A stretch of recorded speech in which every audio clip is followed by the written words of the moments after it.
sawisipun pilih kawak wadahipun kawak duwitipun ugi kawak berasipun ugi kawak kawis saha Sratmaja temanten ngaku kok badhe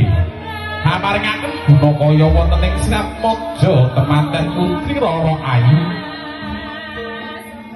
Muhimatul Mubikah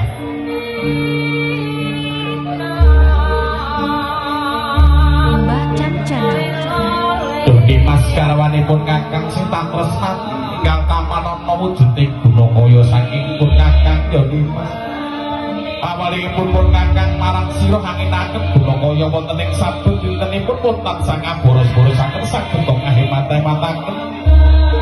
anggone anginaken guna kaya saking pun kakang ya Mas cita-cita sedika dalem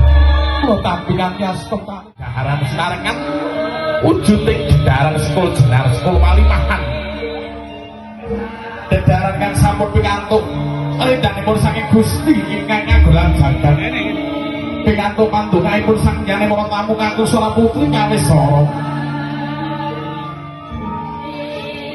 Sratmaja temanten ngabdi pramuladaken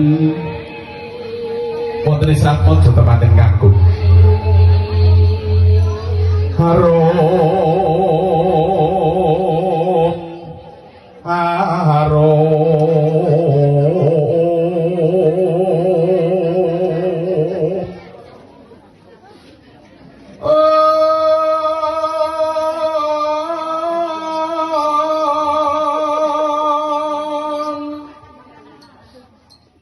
sekar jantane kang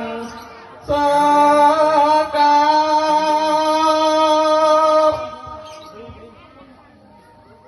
kedung Srikade